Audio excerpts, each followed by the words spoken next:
Hello, and welcome to this episode of the Nerds of the North podcast, episode number 16. Look at that, 16 whole episodes. As always, I am host number one, Matt, and joining me today, as always, is host number two, Nick. And today we are going to be discussing the finale of Loki. A highly anticipated finale. People seem to have been responding very positively to the finale. I have some thoughts on it myself, but I think I'll let Nick lead off here on our discussion. So Loki season finale. What did you think? I thought it was a lot better actually than I was expecting. I didn't really know walking into that episode, or I didn't know going in what to expect really. There's so many theories out there about Kang this, Kang that. Kang is everybody. Or was that Loki? But I thought it was relatively well. I mean, it was basically an exposition dump of an episode for the most part, which I thought worked. It doesn't always work, but I thought the sci-fi concepts or weirdness that was going on I liked. So I thought it opened really strongly when you're like the Marvel logo shows up and you hear all those like famous quotes from the Marvel movies. Then you hear like Nelson Mandela and Greta Thunberg, and you just like kind of go between galaxies and stars, and it kind of looks like 2001: A Space Odyssey, and there's all these vibrant colors. And then you end up at the end of the universe, and that crazy looking rock is there, and it's definitely like super Wizard of Ozzy, Sure. which I love that kind of stuff. So I was totally into that. The actual castle was pretty crazy looking. It was pretty dark with like I think there was a yellow kind of almost lightning bands going through it, which I thought was a pretty sweet look. And then when they walk in, that style of like I think it's like Asian pottery where they like fill in the cracks with like gold. I wonder if that's kind of supposed to be reminiscent of that. Yeah, I didn't really think about that, but sure. And then when they walk in and see like Miss Minutes like just pop up like sort of evilly, I was kind of expecting honestly Miss Minutes to be sort of have an evil bent to her. So it didn't surprise me they went that route. And then when Kang shows up as He Who Remains, at first I thought, because I'm not really that familiar with that story in the Marvel comics, I think you either have to be really like well versed in that, like you go out of your way to find that information, or you live through it. And honestly, there's probably not that many people that actually were around when that stuff was being. You notice a lot of YouTubers all like act like they're experts in this stuff, and you're like, you're just researching the stuff like everyone else. It's not like I think a lot of people actually there for it. Right. Back in my day, Kang was a regular, but no, stop. You weren't. Yeah. But and then Kang, Jonathan Majors, right? That's the actor's name, I believe. Yes, that would be his name. He's there. He plays Kang. A lot of people are expecting it. His performance was incredibly hammy, like very hammy. I kind of went back and forth on whether I liked it, but I think I ended up kind of liking it. And I think I eventually ended up on that opinion just because like there's going forward, I think we're gonna like see a lot of different versions of Kang, and this was just one version of him that's like extremely hammy. But so I think the next Kang we see, like the one that we see at the end of the episode that has like a statue of him, is probably gonna have a lot different personality than the one that we saw. So I was kind of okay with it by the end of the episode. I thought it was kind of sweet. I liked it. I liked the whole thing. I'm still kind of on the fence about the Loki incest stuff. I mean, is it really? I mean, I guess this kind of begs the question, if we want to get into this discussion already, of like if you made a clone of yourself and you jack off your clone, is that masturbation, or like? I mean, I think we were going to have this conversation because I mean that's essentially the same thing that's happening here. And I will say I feel uncomfortable with it, and I don't know. It's like, I don't know. I feel weirdly uncomfortable with it, even though they're like obviously a male and female version of Loki, but I don't know. It just makes me feel awkward, and I don't know why. To your question, and I think this is a deeply philosophical debate about what that would be. What we are as humans. I mean, that's the question the show should have been asking, not what we ended up with. Not Kang question mark, but I don't know what Marvel, like, they obviously had an opportunity to present that question they were talking about, and they didn't. And I mean, like, I feel like the fans, all of us out here in the audience, were like, "Why are you just not doing that?" Like, we all were expecting it to go there. Marvel, like being leashed by Disney. God. Yeah, before Disney, they were way out there, right? I mean, Iron Man, Incredible Hulk, those were hard R movies. Yeah, there's like, I don't know. I really don't it doesn't really bother me that much. Like, because I think it seems like the most Loki thing in the entire world for him to fall in love with himself. Like, that's just the most narcissistic Loki thing ever. And so I think that really fits him very well. I guess, like, it's not like they're siblings. It's not They're like closer than siblings. Yeah, I mean, like, literally the clone question is kind of spot on, because I mean, I don't know, like, I don't even know. I guess the clone comparison, they occupy the same role in You know two what? different universes. I just thought of that has never really been, because I mean, if you want to talk about a show or a universe that could have this conversation, and it wouldn't even really be that hard to do, would be Star Wars with all those clone troopers. Oh yeah, that's actually very interesting. Like, what if some of those clone troopers were in a relationship together? Yeah, you have to kind of assume, like, through watching the Bad Batch, it's like clearly some of them are very different from one another. And so I don't know. But they don't ever. I mean, I haven't finished watching Bad Batch, so you'll have to pardon my Well, it lack turns of out, knowledge on some of it. like, spoilers, but Omega or whatever is like a pure clone of Jango Fett, so she's kind of like Boba Fett's sister, basically. Oh, interesting. And so, like, I guess if Boba and Omega met up, or Omega, would they be, and they were in a relationship? That'd be pretty. I mean, that would just, like, the way you just described it was that's basically his sister. So I mean, like, that definitely seems like Closer. a line crosser, right? But like, I mean, I guess, to be fair, like, I guess Loki and Sylvie are kind of in that same vein, because I mean, like, but I don't know, like, that's never really been that explained, at least in Marvel, I guess, to be fair. Well, I mean, I know, like, you had, obviously there's a ton of different versions of Loki. Like, there was boastful Loki, who was obviously black, and our Loki's white.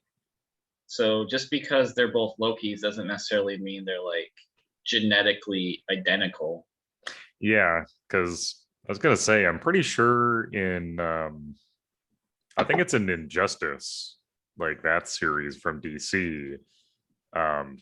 Doesn't Batman like do some sort of like DNA testing on like the I guess Earth, not Earth 1 Batman or Earth 52 or whatever the hell it is, but like our Batman,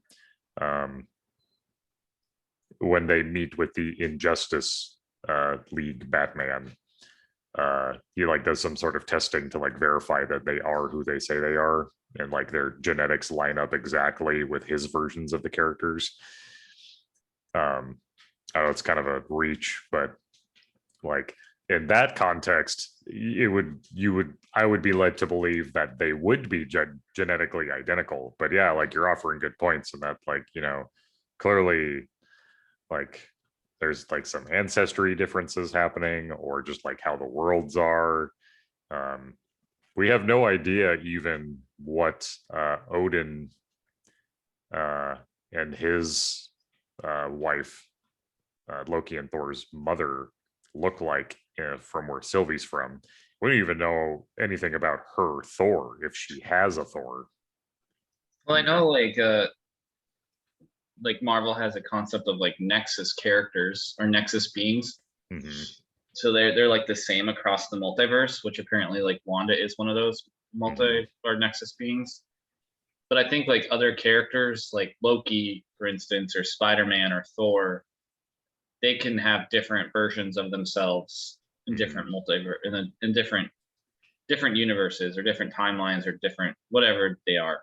Mm-hmm. So yeah, I don't think just necessarily because they're both Lokis that they're genetically identical, except maybe Wanda would be genetically identical to whatever is going on with her. I don't know, but Yeah, but trudging out of the weeds a little bit here, in terms of the but though we can definitely continue this conversation. But I totally agree with you on a lot of points. I think the setting for everything was really, really cool. I love this,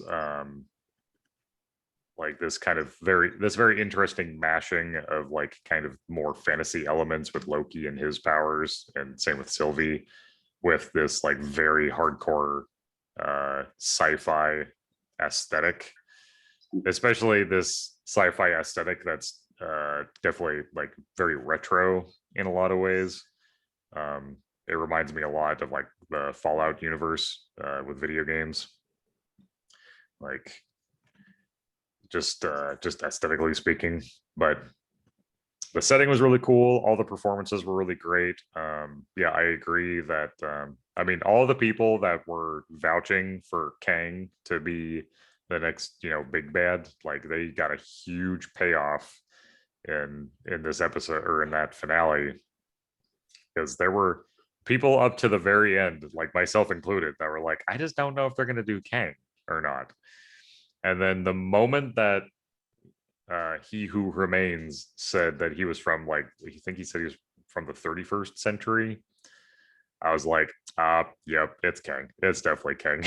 Like, and so I'm definitely very interested to see what they do with that character. Because yeah, I think you're right. I think they're going to have lots of different versions of him. I think the next one we see that's running the TVA is going to be markedly more stern, I imagine, but who knows? yeah. Um, but I was just gonna say because the only place I've seen this actor before now was in Lovecraft Country, and he was entirely different in that show. He like in that show he had like a lot of sort of intensity.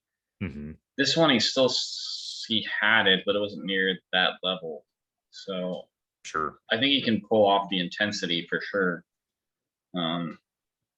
And apparently he got the role because he's going to appear again in Ant-Man 3. Yeah, Quantumania. Yeah. And apparently he got that role from his performance in that last episode we just watched. Oh wow. Yeah. So yeah, I mean, yeah. What were your thoughts? I guess I interrupted you. No, you're fine. No, like, yeah, I think everyone's performances were great. I mean, Tom Hiddleston, clearly, he was made for that role. Yeah, he really has. He was such a great choice for Loki, and it's just really cool that we've gotten to see him develop that character over all this time. I feel it's actually the same way about Chris Hemsworth as Thor. Thor, I did not find him to be that lovable or likable of a character in the first two of his movies, but with Ragnarok, he really like brought that character back to life and had a tremendous amount of fun doing it. It seemed. Yeah, my thoughts on the finale. I do not like season finales that their whole point of existing is to set up a second season. Um, which I feel like this episode did really heavy-handedly. Because it just kind of felt like a tremendous amount of exposition um without that much payoff. There wasn't like a neat, and I mean, I don't think as a show it was going to have a neat little, bow tied on it at the end to be like, all right, we're done, the conclusion made. But I was definitely expecting a little bit more in terms of some answers on things. And your hand has gotten markedly furrier. But yeah, all the performances were great. I just really don't like where they left the season. I think more than anything, that's what annoys me. I mean, I thought it was kind of a cool way to leave it off. I think it left you wanting more, which is always a good way to leave a show, I think. It kind of had like I don't want to say it was a Planet of the Apes-esque ending, where, you kind of realize that the timeline is different now, or this is only the beginning. Yeah, but I don't know. Like, I think it'll clear the air a little bit once we know when season 2 is actually coming out. Because I don't know if season 2 is going to be part of phase 4 or phase 5. Right. So I feel like it's part of phase. I think it almost needs to be part of phase 4. That's kind of hard to say. Phase 4. Anyway. Anyway, I think phase 4, it almost needs to be part of it, because clearly this show is going to continue to build up Kang. And I think the big bad of this phase is going to be Kang. Right. I mean, I honestly, I think it's kind of, they're setting up the big bad a lot differently than they did in the first 3 phases of the Marvel Cinematic Universe. Because when you think about it, you only really got to know Thanos in the 2 last Avengers movies, but it seems like they're almost setting it up to be like they're gonna introduce the main big bad early and then develop him across the different shows, or movies and stuff. So I think that's kind of an interesting way to do it. If there's like just a bunch of other Kangs, and yeah, we'll be curious how that plays out. Yeah, right. Well, I mean, yeah, because I think a part of like you said, part of the reason why Jonathan Majors is such a cool choice for this role is that it seems like he's got a tremendous range in terms of his acting abilities. Because that was like a very loony type of character he was playing of Kang there. And but yeah, for my understanding of things, like Kang is generally much more of a stoic character, probably a little bit more Thanos-esque in that regard. So it'll be interesting to see that variant of him, and I'm sure there'll be many more that we see. I wonder if he'll be blue or not going forward.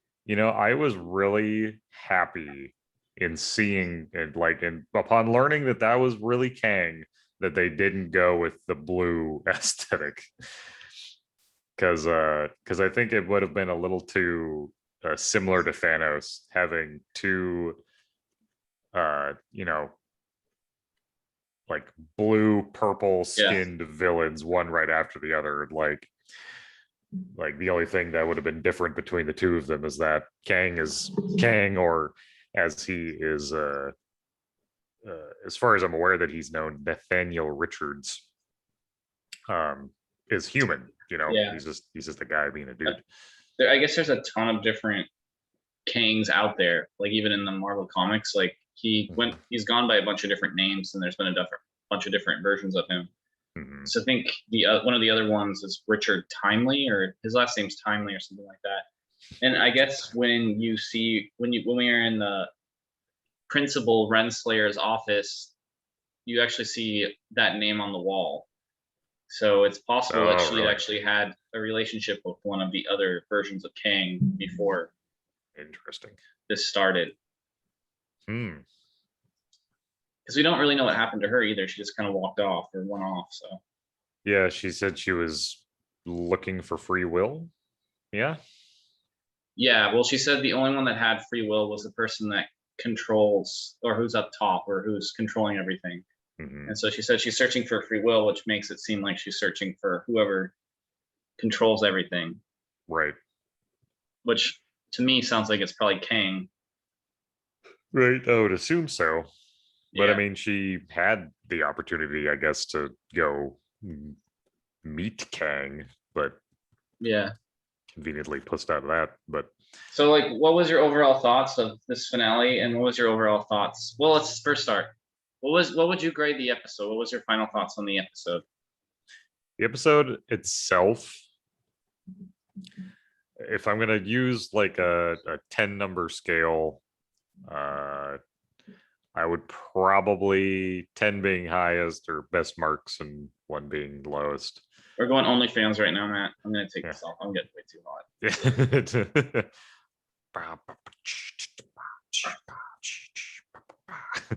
Sure, strip me. This is my Disneyland shirt. Yeah, that's adorable.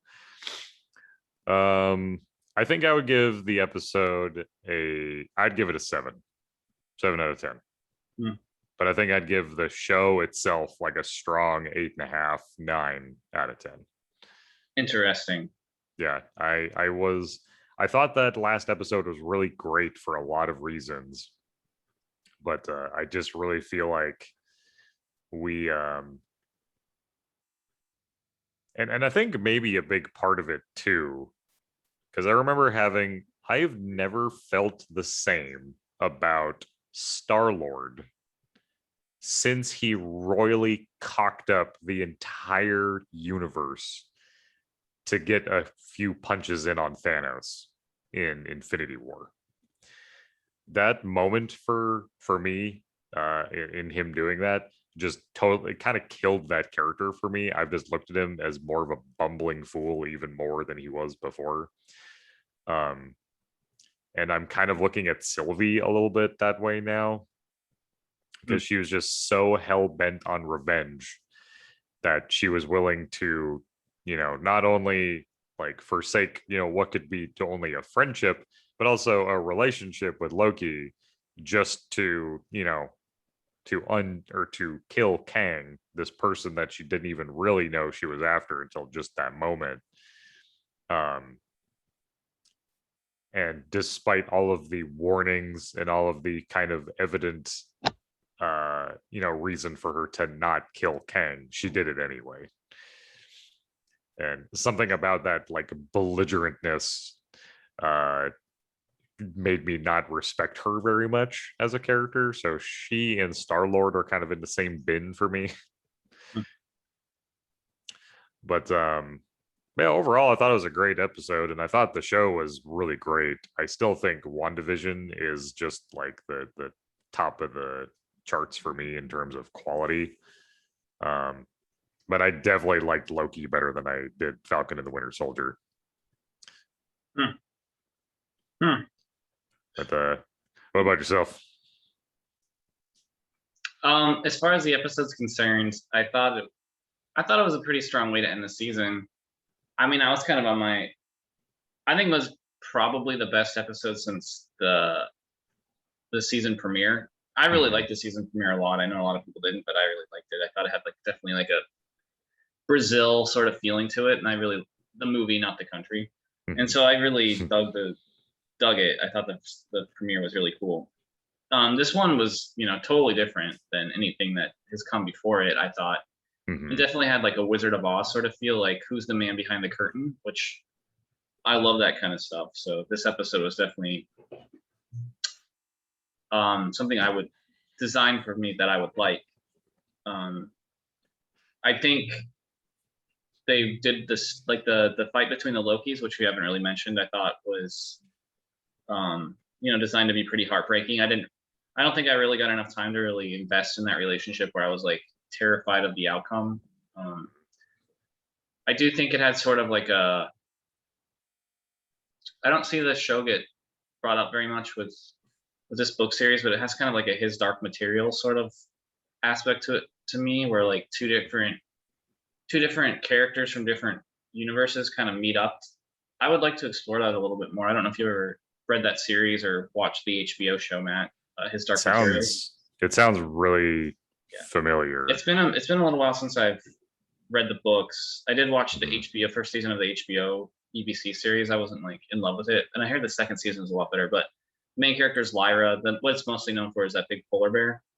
That's like okay, yeah. I was gonna ask if this is that yeah, the golden compass. Golden Compass, yeah. Gotcha. Okay.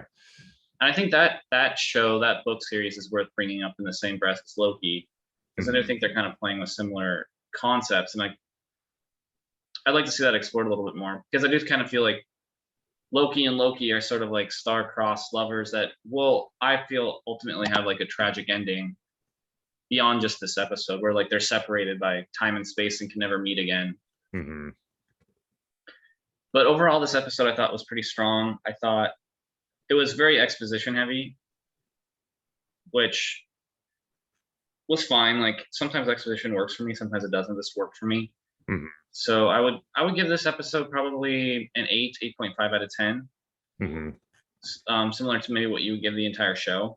And overall, what the show overall, I like the show. I do think it should have been longer. I think it should have been maybe 8-10 episodes. I would go with 8. I think they needed before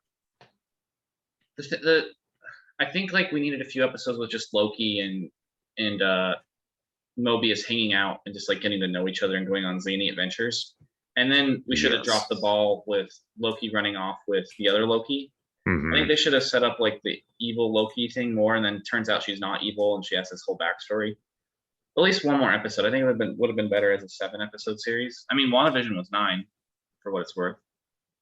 Yeah, I think I absolutely agree though, because they really leaned in pretty heavily in that finale on like Mobius and Loki being like besties now. Yeah. And I like that relationship, but it doesn't feel very earned quite yet. Yeah, they needed something. They needed another episode in there, I think, to really secure that relationship or like make me more invested than I was. But overall, I did like it. One thing I'll have against it, like for all the stuff that it does cover, and I think the episode that kind of almost like drained the series of all that energy was episode 3, when Loki and Loki were getting to know each other on Lamentus.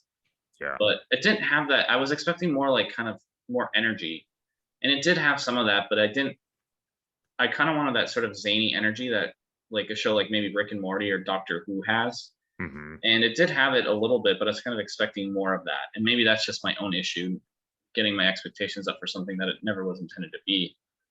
But I guess overall, the show for me would be probably, I would give it definitely an 8. I think an 8 is where I would land it at. Sure. WandaVision, I'd probably give like an 8.5. And Falcon and the Winter Soldier, I already graded it on my blog. I can't remember what I gave it, but I mean, you said like a 7.5. I don't know, like it's because when I like think about it, I'm like, well, does it really deserve like a 5 out of 10? No, because like I don't think it was a 50% effort. I don't even think it's a D. I'm gonna go with Falcon and Winter Soldier. I think still like in the 70% range. So 7 out of 10, 7.5 out of 10. But I did really like Loki. I mean, I'll miss not having it to look forward to on Wednesdays for what it's worth. But yeah, I think it was another valiant effort by Marvel. I liked it a lot more. I don't know if you've seen Black Widow yet. Liked it a lot more than Black Widow. That'll be tomorrow. Okay. Oh, really? Yeah, I'm seeing Black Widow tomorrow. No, over the weekend, my wife and I enjoyed the cinematic masterpiece that was Space Jam. Yes, I wanted to talk about this one because I'm ready to take like a big old like shit all over this movie because it was bad. It was so bad. Yeah. But yeah. Yeah, no. I haven't seen the ending of Space Jam yet. I've watched the first like that movie. It's so freaking long. I've watched like the first 80 minutes, first hour and a half, or first hour and 20 minutes. You're at the tail end of it. Can you believe that's under 2 hours? Not by much, but it's an hour 55 minutes. I know. Like I'm at the point, like they're in the basketball game right now, and I'm like, how can this go on another half an hour? Like it's so stupid. I can't. Actually, That's a great question though. So the original Space Jam, The first one was really short, I thought. yeah, let's see, length. Here we go. Yeah, it was an hour and 40 minutes. So Which this movie adds on an extra 15 minutes to the runtime than the original. But that 15 minutes is a goddamn eternity. there was one really good joke I did like in it a lot. I will Mhm. say that. And it was the one with Michael Jordan, and they think Michael Jordan's coming, and it's like Michael B. Jordan. Yes. That was legitimately funny. I did laugh at that, but No, that was a great bit. yeah. But overall, I'm like, I was talking about it with someone, and they mentioned like the movie Cats that came out like last year, like 2 years ago, 3 years ago, Yeah.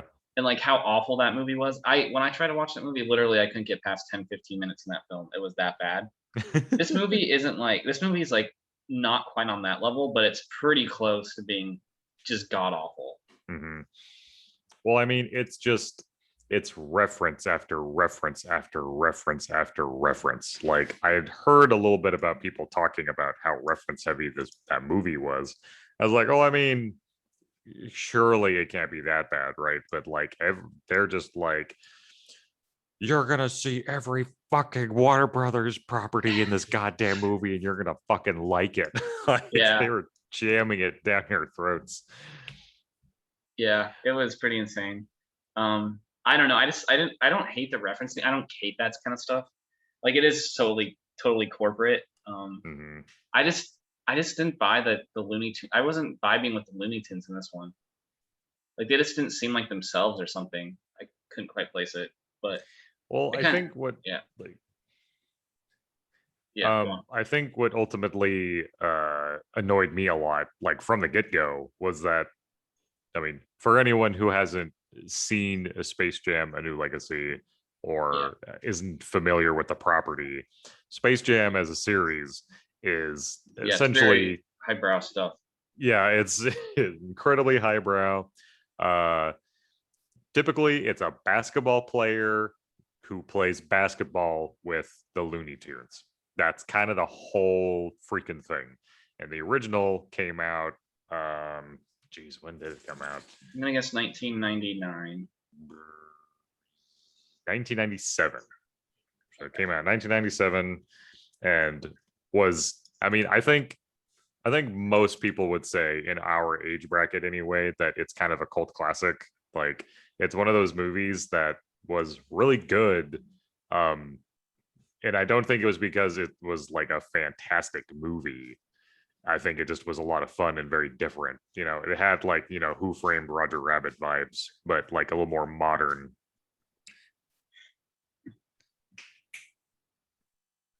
And and so the plot of this movie is that LeBron, you know, you get your whole bit at the very beginning of the movie. They did the same thing with the original.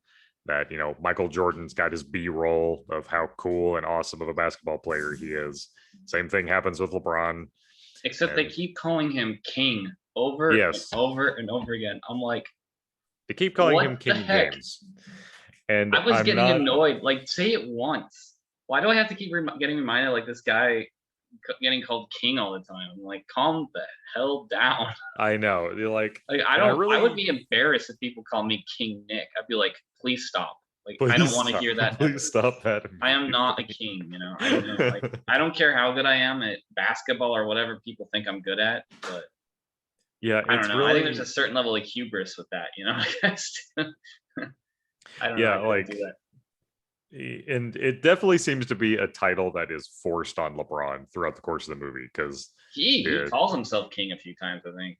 does he because I Yeah. always thought that like Al our villain Al G Rhythm, Yeah. What the hell was up with that name? Like, is there which any reason why he's called that? I never picked up on. I haven't watched the whole thing yet, but no, he's they just were trying called to make Algae. algorithm sound, Oh, I get it. yeah. Okay. So like it's a funny play on words, right? No, it's not. Also, Don Cheadle, what the fuck are you doing in this movie, my guy? What is your Yeah. are you seriously not already riding high off of the royalties from your Marvel projects? Because goddamn, did this movie not need you in it?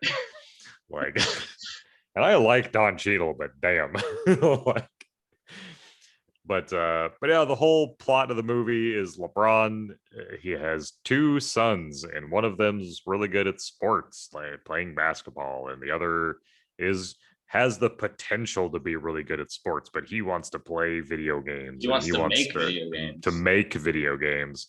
And so me as an avid gamer from the start, I'm pissed at this movie because they're like, well, your kid can either be good at sports or they can be good at games, but they can't do both. Yeah. Fuck that. Never the two shall meet.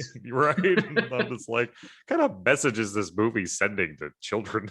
God. Yeah. It's It's all like you because can fit LeBron's one cookie his cutter Game Boy mold. was thrown into the trash when he was playing Looney Tunes when he was a Yeah, kid. like playing the Looney Tunes game on the old Game Boy, and his coach is just like, you either can play video games. It's like, I know you're in middle school, and this really doesn't mean anything in terms of the rest of your life, but get your freaking head in the game, LeBron. Yeah, and it was because that coach, that one seminal moment in young LeBron's life, that led him to hate video games. Right. God. But yeah, and so the son wants to make video games, and so they have this bonding moment where he takes his son to Warner Brothers headquarters or the lot to like discuss a movie deal or an entertainment project venue, whatever, the Warner Bros 3000. That he could get scanned in. LeBron could get scanned in as a CGI creation into anything that Warner Bros would even dream of putting him into. Yeah, which for further clarification on that model that they show, I'm actually fairly certain that's because LeBron James is now in Fortnite. So let's just throw that out there. Oh, God. I know. I don't necessarily have anything against Fortnite. But now they're getting to a very, as if it already wasn't weird enough. LeBron James, what is even his moveset? I've never played Fortnite. I have no idea, but I've played Fortnite once long ago, and I have no idea what the hell is he a skin? You just can look like LeBron, or I know they put Thanos into Fortnite for a while. I just thought you said Fortnite. Yeah, Fortnite. Yeah, Fortnite. But is that like after you eat like beans or something? I'm gonna go play Fortnite. Be a long Fortnite.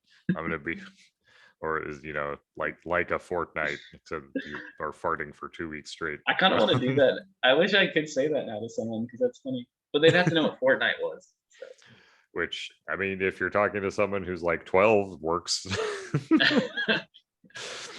But Fortnite, more like fart night. But yeah, like the whole point of the whole friggin' point of the movie is that this Don Cheadle plays an algorithm named Algorithm that proposes this idea to LeBron. LeBron hates it and shits all over the idea. Literally, it's like a very crazy scene. We literally see a close up of LeBron's his bottom. Oh God. Jesus Christ. Yeah. That scene I wasn't expecting, but I thought it perfectly represented what the movie was about. So, which was being garbage. Yeah. But yeah, and then the algorithm is pissed off at LeBron, so he kidnaps. Please stop saying algorithm. It is just making me that name is like so insulting to my intelligence. I know. I want you to feel how horribly I felt the moment they said the name. I was like, oh my God, no. No, Don Cheadle, no. And but yep, so the kid is kidnapped by the algorithm, ends up in the digital space along with LeBron, and the algorithm challenges LeBron to a game of basketball for this fate of his son. To release him. Sense, yeah. And so LeBron's like, oh, we're in the Warner Brothers serververse, as they called it. That annoyed me too. It's Space Jam, not Server Jam. Like what? Yeah, right. Like I really don't. The space part of it apparently was lost on them because like the whole point of the first fucking movie is that aliens try to enslave the Looney Tunes, and so they recruit Michael Jordan to help them win in a game of basketball against the aliens. They're from space. That's where the space part of Space Jam comes from. Yeah. But in this movie, there's just no space. There's Well, I mean, how just was Warner servers, Brothers going to shove all their properties in there if it was set in space? which, yeah, Jesus Christ, like they could not have been any more heavy-handed with. Which, like, my favorite part of the movie definitely was just picking out random characters from the crowd in the final basketball game, because you got Pennywise, you have like the club or whatever, like the white like diaper wearing club from Clockwork Orange is hanging around in the crowd with Yeah. their bowler hats and shit.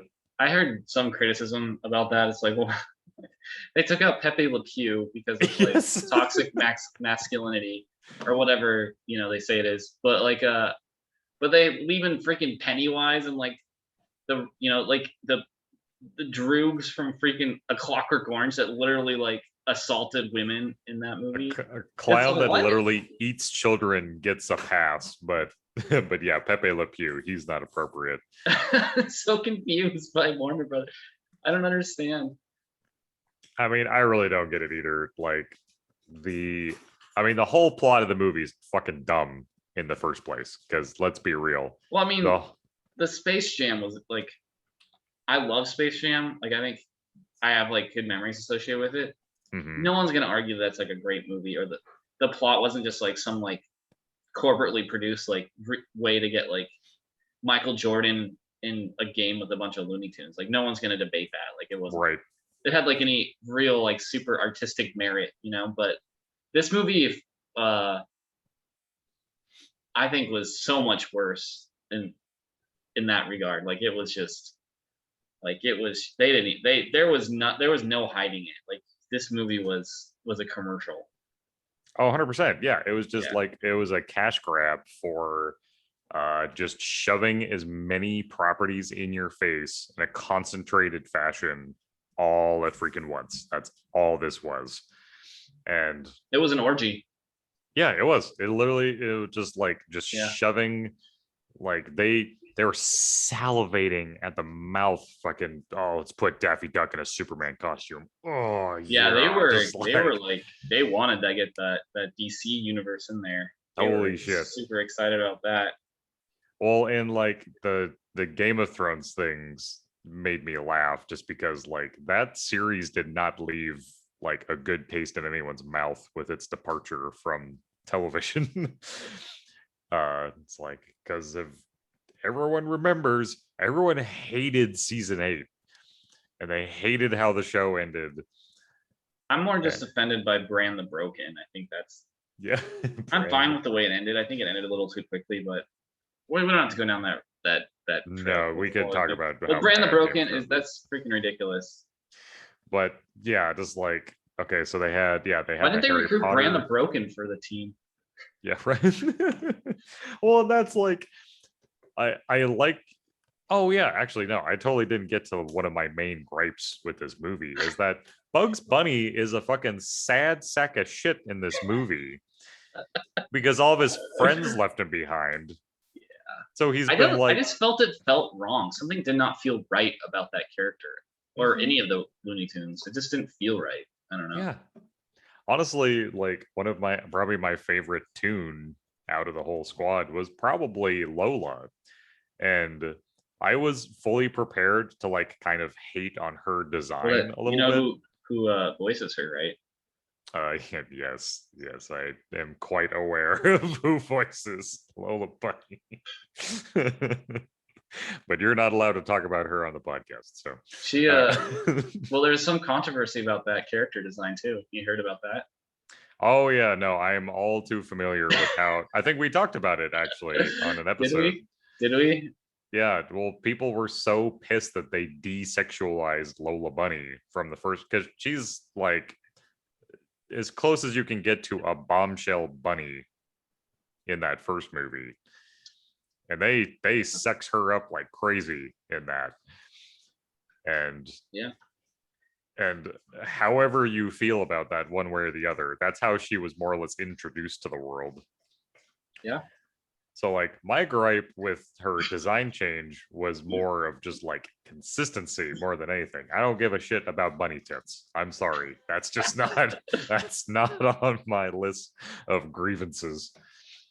But I don't know, she Matt. We have was way different priorities, I think. I thought they did a great job. I thought like her 2D Because she's design. really the only competent person in the entire film. That and maybe LeBron's wife.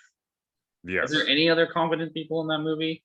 No. No, because you had your like Bosco-esque character with his fucking assistant.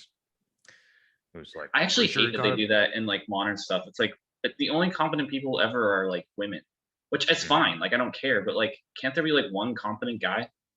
Like I just want, because LeBron, like he's not. I wouldn't really characterize him as competent in that movie, but I don't know. Well, it seems weird to me that LeBron was starring in a movie that like he was growing as a character in the movie.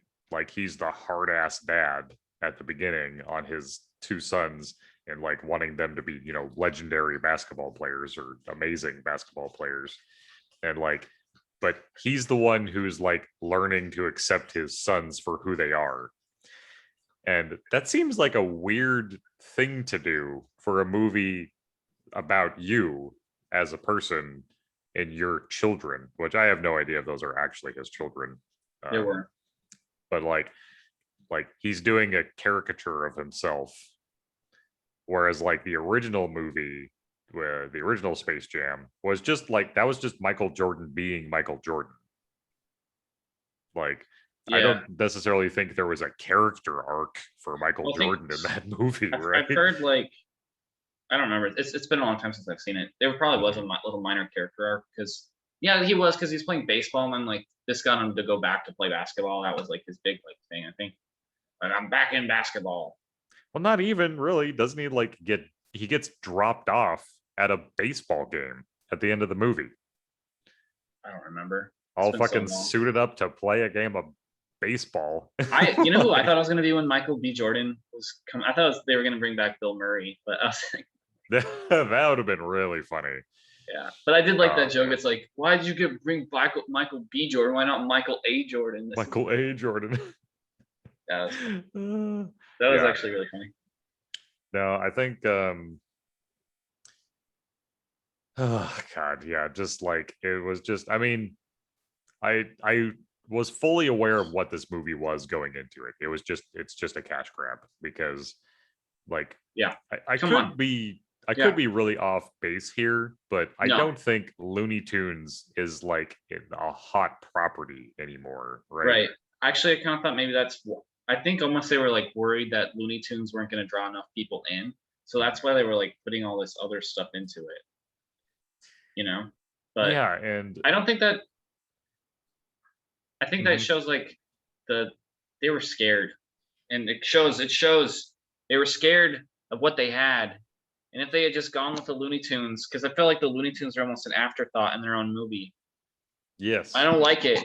Warner Bros. You should have had enough confidence to support something. Like, you should have just gone with, well, you know what you don't see with Disney? They don't really make any like big movies with Mickey Mouse though. No, not really, but they have a lot of TV shows, like especially for toddlers with Mickey Mouse. Yeah.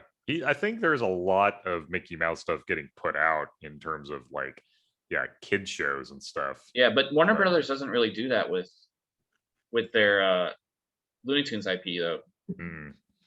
No, not really. Well, I mean, I think there have been like modern renditions of some Looney Tunes stuff. And I know that you can watch a lot of older Looney Tunes cartoons HBO Max through HBO Max, and but I also understand some of the hesitance behind that because some Looney Tunes cartoons don't age very well. Like culturally speaking, it's definitely a product of its time. And I think it's important to leave it the way that it is. Like, don't change it to fit like a modern narrative in terms of what's culturally appropriate, but like do label it properly, you know. Well, I think they do put on disclaimers on that kind of stuff Yeah, usually. and I think that's the tasteful way of dealing with that, because there are people who could be at the butt end of a bad joke or a culturally insensitive joke that still grew up watching Looney Tunes, and that's a thing that they like still enjoy watching. Or you can be a person like you or I who grew up with Looney Tunes and like we enjoyed it, but we were children when we were watching that. We didn't had no concept of, you know, like what might have been a bad joke or an inappropriate joke. And so it's just like us going back and watching Looney Tunes, it's more of like, you know, revisiting our childhood. Yeah. And this movie was kind of an abomination, but oh, kind of nothing. It is an abomination. yeah. But in a way, like I was just thinking about this. I kind of would love to like see like Paramount or whatever, like make like a crossover of all their cartoon stuff, like Rugrats and SpongeBob and Wild Thornberries. Like those IPs need some love too. I'd actually be really more jazzed to see that in a way than this. Ooh, I think you get it. I mean, if you want, we can discuss the hit new game coming out from Nickelodeon.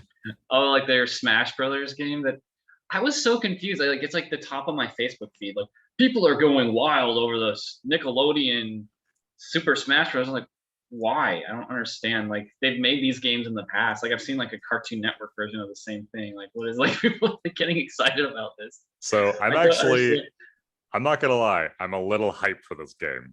Why? Because of like Captain Toast or whatever? No, okay. So there's some history here to go back through. So this is going to be one of our first deeper dives into video game topics. But so Super Smash Brothers obviously is like the quintessential like mashup of characters who are literally there just to beat the tar out of each other, right? Yeah. And there have been attempts at it in other arenas, like yeah, Cartoon Network had their version of it. I played that version. It was not very good. I mean, No. it wasn't. It was like it's obviously what they were making a Super Smash Brothers cheaply with Cartoon Network. Exactly. Yeah. Sony actually had a version. Oh as yeah, I well. remember that. Yeah, It it was had, like like PlayStation All Stars or something. Or Yeah, it had like Kratos and like Yeah. Sackboy and shit in it. Like, yeah, like so, but that one was also terrible. So, but there have been other games in this same vein that are let's see. So Well, I literally just purchased like the Nickelodeon Racer game on yeah. the Switch because I was gonna play with Ben, but then it turned out I didn't have an online player because I got like the first one. I'm like, Oh really? I should play that game tonight. Damn it! I like racer games. I think they're fun. Oh yeah. I still have like such fond memories of like. Do you remember Lego Racers? Oh man, that game was hell sweet. yeah, man. I was so sad when you sold that game. I think you sold it, right? I think I did. Yeah, I think Because I made like this sweet cart. I really like that game. And like you would like pick up like different puzzle or Lego pieces, and if you got like 3 or something, like your car was like amazing. Oh man, what a great game. But why do they make that? They make tons of Lego games. Why don't they make something like that again? I mean, we should figure out a way to do that online multiplayer with an emulator. I think that would be super fucking fun. But yeah, like there have been a handful of games that are like Smash Bros. That are platform fighters, like Brawlhalla, and things of that nature.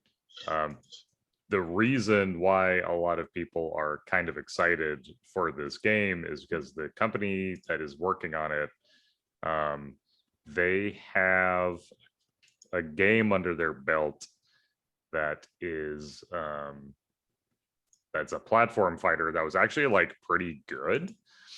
I want to make sure I find the okay, I need not the All-Star Brawl. Not the publisher. I need the developers. Squidward main. See, yeah, because like they're very serious about turning it into like a competitively viable game. And Nickelodeon is all about it. They're like, fuck yeah, do it. See, like, I would love turn this- Nintendo never let Super Smash Brothers go there. Like they're actively hostile towards the competitive scene in 100%. a lot of ways. So Slap City. Slap City is the one I'm thinking about. So Slap City is a very silly looking platform brawler that see, maybe I can let's see if I can do this here. Slap City. Yeah, Slap City. I want to see if it's like a Sim City, but share screen here. Host disable. Oh, I can't share my screen. That's all right.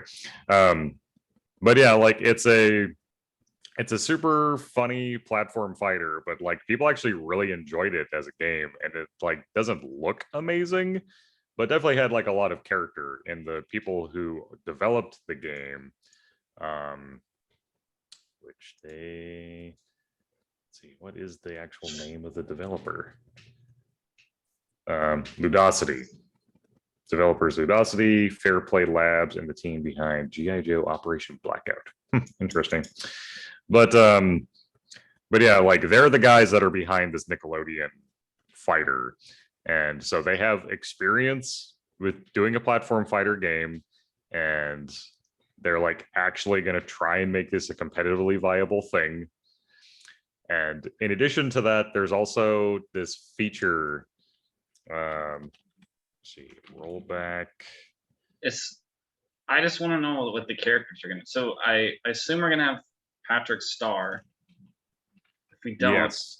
I picture him being sort of like Kirby, I think. For whatever reason. So Patrick, SpongeBob, and Sandy. No, Cheeks. Squidward. See, I wanted Squidward. See, they haven't revealed the full roster though. I would be extremely offended if they didn't have Squidward.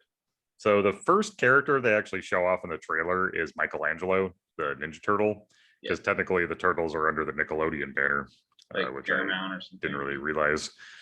But yeah, so Michelangelo and Leonardo are in the game. They're confirmed. We haven't heard anything about Raphael or Donatello yet, though.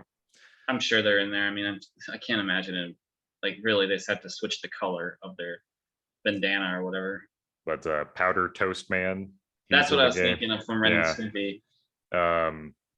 Do you have a list of all the characters? Because I kind of want to. Oh yeah, know. Sure. Known fighters. I'm getting hyped. Nickelodeon. Do they have like the babies in there? Not that they showed off. So I need the babies. If they don't have the babies, I'm out. God, I just want a list. Can I just get a list? Known fighters. Okay. I mean, maybe I shouldn't say this because I'm thinking about doing a children's ministry, but I want to play as a baby and beat other people up with that baby. There we go. All confirmed characters. Okay. Okay, so we have Helga from Hey Arnold. Interesting. Danny Phantom from the Danny Phantom Show. Oh, I think I saw this list. Invader Zim's on there. Yeah, Invader Zim, Sandy Cheeks, Zim, Nigel Thornberry, Michelangelo, and Leonardo from the Ninja Turtles, SpongeBob, Patrick, Reptar from Rugrats. Nice. Lincoln Loud. I'm not familiar with Lincoln Loud. He might be a newer property. Lincoln Loud and Lucy Loud from the Loud House. Lincoln Loud, man. I've never heard that before. Yeah, the Loud House. This is just turning into us Googling things. But it's from 2016, I guess. Well, see, there's my problem. Yeah, I am not familiar at all with this show. But they also have Oblina from Aw Real Monsters. And then Powder Toast. I think I saw that. I was actually kind of surprised they went with Aw Real Monsters. I would think that'd be like kind of like really old. See, this is another reason why people are excited about this game is because how deep of a cut is Like- fucking Powdered Toast Man? Why Isabella? I would think Crumb would be kind of an interesting, or Ickis would be kind. Man, I know all Well, these see- characters, man. See, the thing is that they very well might be in the game because this is only what they've shown us, because they've definitely teased that they're going to be adding, or that the roster. But they didn't have any babies. I mean, they might. Oh, they have Reptar. They have Reptar, I guess. Yeah, I told you about Reptar. No, you're Yeah. missing the point here, Nick. They have a whole lexicon of Nickelodeon characters. This is just like speculating about Smash Bros. Fighters, except it's from Nickelodeon. Like, You know, one thing. This is a little off topic. We'll go right back to the topic, but I'm just gonna say I'm a little pissed at this idea. So on Space Jam doesn't have like all the cartoon characters on there, does it? What? They didn't have Johnny Bravo. They didn't have like Dexter. They didn't have the Powerpuff Girls, your favorite show. no, They didn't have. You shut your whore mouth. Why did they put them in there? They should have. Because if you ever watch like, right, they're Warner Brothers stuff, I think. Yeah, they are. Don't know off the top of my head, anyway. Let's see. I mean, okay, so I guess it would be like who owns Cartoon Network? Because I guess it's Hanna-Barbera. Who owns Hanna-Barbera? You should ask that. It's Turner Broadcasting. I don't know. Which, let's see. Okay, Turner Broadcasting. Turner Broadcasting. I guess Warner. I guess it would be Warner Media. If it's Warner Media, then I bet it is. What company? Okay, what companies does Turner Broadcasting own? TNT, CBS, CNN, Cartoon Network. Cartoon Network. Is it on there? Well, that's Turner Broadcasting. Turner. Okay. Well, the easiest way to solve this, and I know. Okay, Turner Broadcasting System, abbreviated TBS, is an American television and media conglomerate, part of AT&T's Warner Media. Warner Media. Yeah, so I think technically they could, in theory, include. They could have included. That's the thing. Because I thought I remembered on HBO Max. I think they have Cartoon Network shows on here. So they could have even had like Adventure Time and some of the other kind of weird stuff. I mean, let's be real though. Because you're right, like them adding all the extra shit from their own properties or from Warner Brothers properties, in addition to the Looney Tunes, they didn't believe the Looney Tunes could carry the movie on their star power alone. You think they're going to rely more heavily on Dexter's Lab or Johnny Bravo to like round out the roster? I mean, well, I'm sure that's the thing. Like, I think if like Pepe Le Pew is off limits, I have to think that Johnny Bravo would be, right? Well, see, Johnny Bravo like is 100% like he's a failure as a womanizer though. Like the women always end up. So is Pepe Le Pew though. Yeah, but like on HBO Max, just FYI, they do have a Cartoon Network collection. They also have an Adult Swim collection. So that's actually kind of cool. The Adult Swim collection might be fun.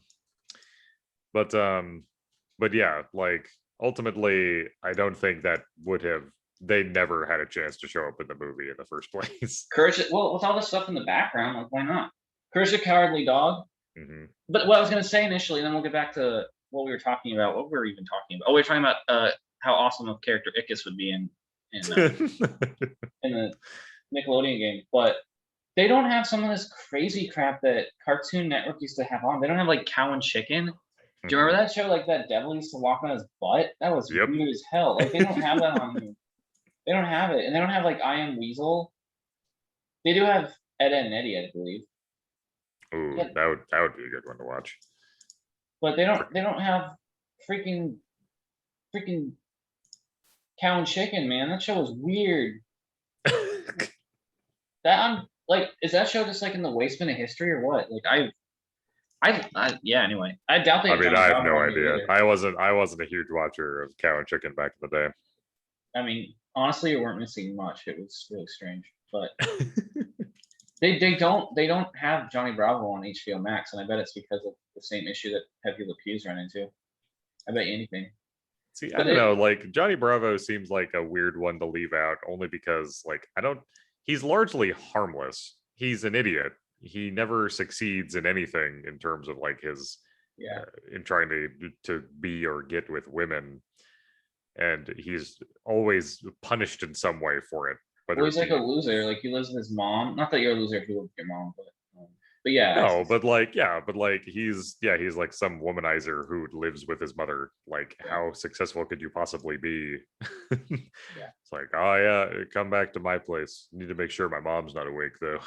Like, yeah. But yeah, no, like yeah. Oh. Yeah. But yeah, no, I think honestly, I think the roster in Nickelodeon All-Star Brawl is looking really good already, and I'm really excited to see what other characters they announce. I think Gurr would be a cool character. They don't have any Fairly Odd Parents in there yet, I don't think. Mm-hmm. I think turns out the creator of that show turned out to be kind of a scumbag, though. I think.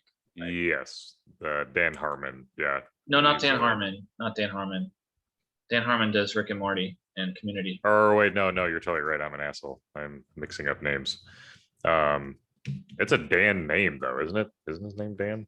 I don't remember. I just remember I saw someone on Reddit about it. Anyway, so yeah, there's Fairly Odd Parents, obviously. What else could they do? Doug? I don't know, because Doug's like a Disney property too. Butch Hartman. But yeah, no, like they have a huge catalog that they could pull from for characters for this game. Dog.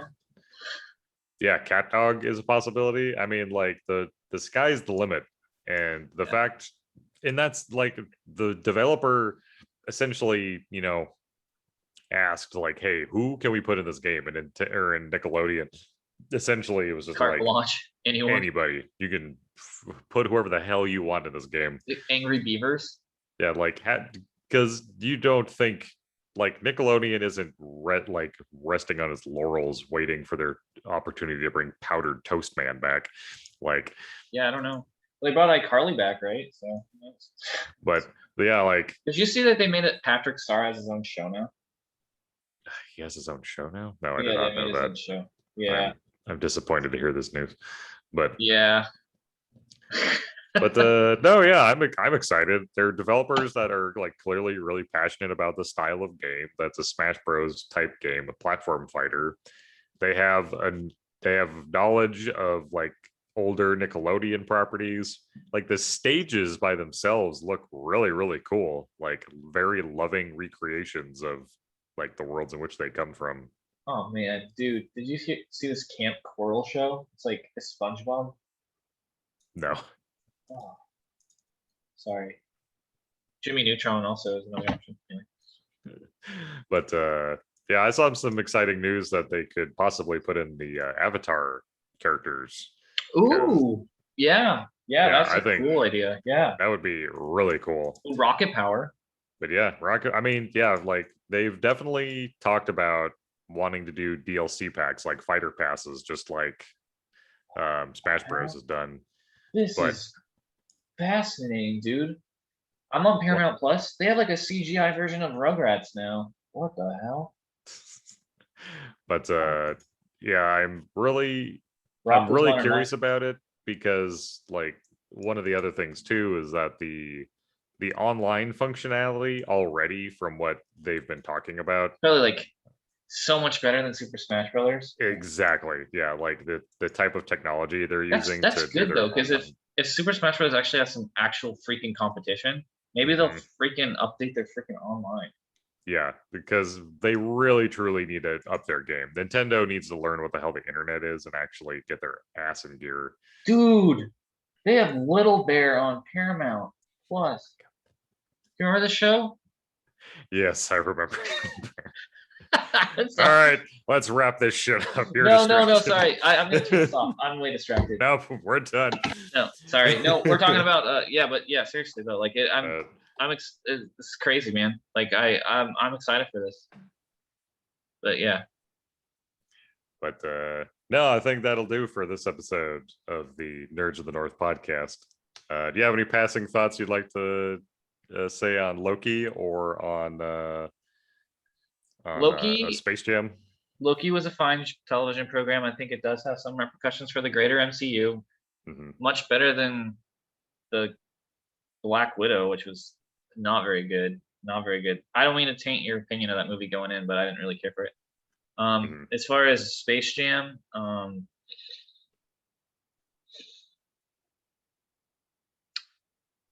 I mean, I recommend seeing it just because like it's Oh, just such it's I such a don't recommend it. crazy, weird, bizarre thing that a group of people got together to produce this corporate amalgamation of properties and suck the soul out of it. This is like a soulless like machine of a movie. That's man, that's the perfect way to describe it. It's a Hmm. soulless machine of a movie held together by the tape of LeBron James. And the Looney Tunes.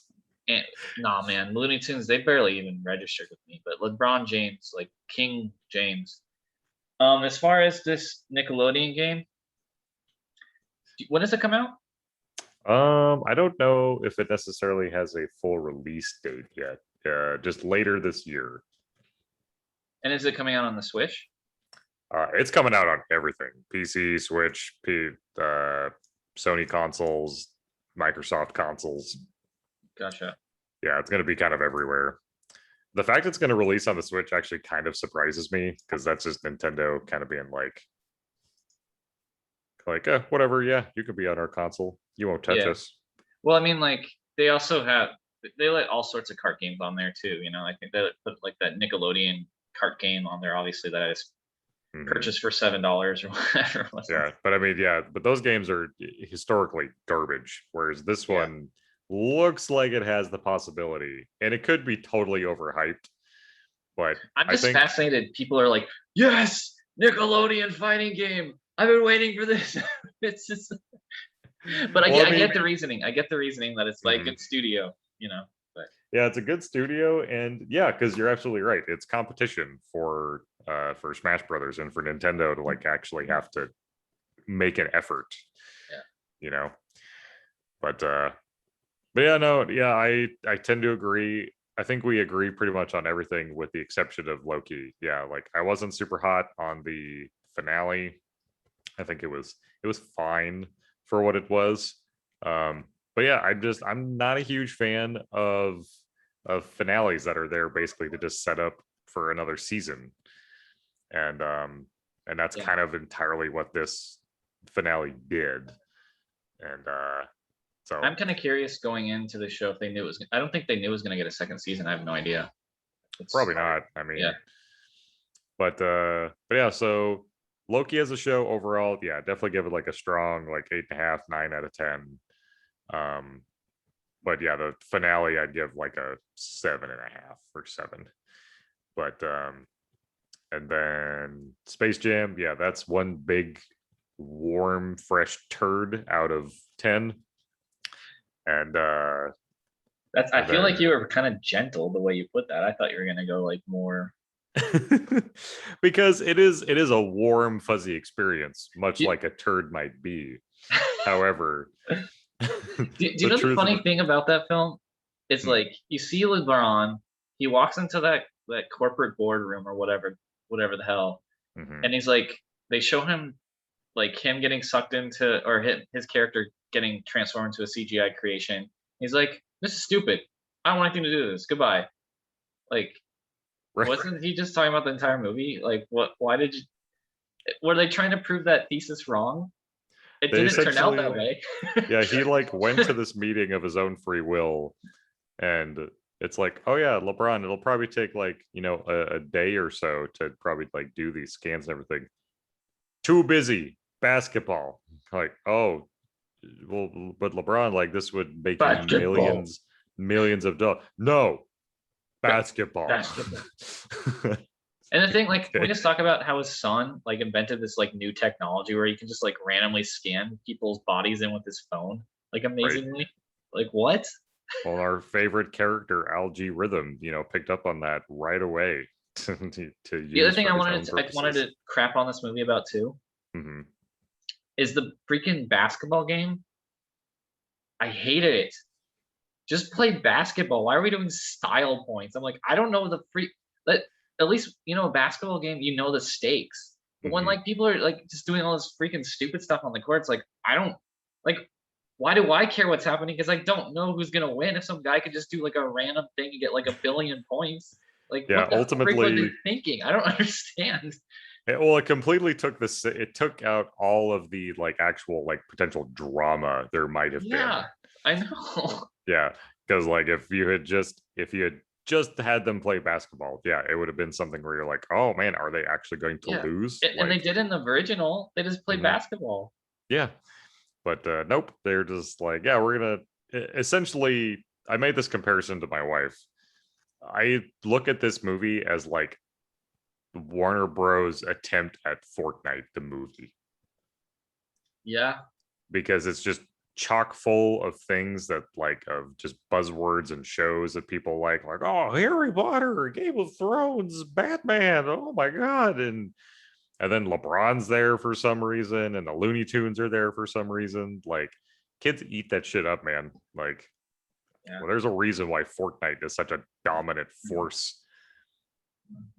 I'm kind of curious, like 20 years from now, like what people are going to think of this like era of like movies, because I think Mhm. we've just gone so postmodern with our creative output and like our weird like corporate abominations that we've like every single IP, like all these companies are just merging constantly. These IPs are just becoming like, not that they haven't always been this way, but it's even more transparent now that there's like corporate products. Like that is the ends that what Space Jam is the new legacy. What the new legacy to freaking what? Like come on. Like but that this is the end state of like what we're building towards. It's just like this splat of like references on the ground. Like it's like basically it's like Warner Brothers coming over, like pulling their butt cheeks apart and just like taking like a Taco Bell crap like all over your face. It's like what has it's descended into? And like at least it has a story. But who Mhm. knows? Maybe in 10 years, it's just gonna be like freaking I don't know, LeBron James like and then like Bugs Bunny comes over and like and then Well, I mean, honestly, like, yeah, there's not even gonna be they're not even gonna talk to each other. It's just gonna be like I will grant there was no fart jokes in this movie yet. So no, but they did have one, I think, like it's like this type of joke always has to make its way into a kids movie, and it's like slamming into a glass window and slowly sliding down, like LeBron does that at the in the final basketball game. yeah. Comedy And gold. yeah, God, Do you know yeah. what I just remembered? Hmm. Space Jam 1 had like the kind of the bigger guy from Seinfeld and Jurassic Park. Hmm. Remember that? Yeah, I he just was remembered kind that. of like the idiot. He was the Bosco character uh in that movie. They should have brought him back. I mean, I would have much preferred him only for the nostalgia sake. I was actually legitimately excited when they're like, Michael Jordan's here. I'm like, oh no way. Michael Jordan. I mean, it would have been so Exist. cool if they got him in, but Yeah. But he's probably too old now. I mean, who cares? Just have old Michael Jordan. You could just have It's him just show like, up on the court "Ugh, and he could ugh." CG. Well, I don't know. I mean, freaking. I mean, maybe it's not a fair comparison. Tony Hawk's still freaking skateboarding like a Yeah. boss. Yeah, I don't know about Michael. I have no idea. I think the last I saw him was like at Kobe's funeral when he's like crying, Mhm. which I mean, fair. That's fair. I'm not Right. criticizing him for that, but yeah, But he seemed relatively still in shape. He wasn't like overweight. Yeah, I mean, I guess I saw. Did you see The Last Dance on Netflix? Probably not. That was really good. I thought. no. But anywho, no, we'll probably be wrapping up this episode here. Uh, well, thank you all for joining us, as always, for episode 16 of the Nerds of the North podcast. And thank you for joining us today. We're going to be unleashing these onto the world at some point, I would assume. I But mean, they're online. They're online. We just haven't they're promoted them. yeah, we'll get there eventually. We'll have a broad lexicon for people to enjoy and downvote to their heart's content. But yeah, thank you for joining us today. And as always, I hope you have a wonderful evening, and we will talk to you next time. Yep.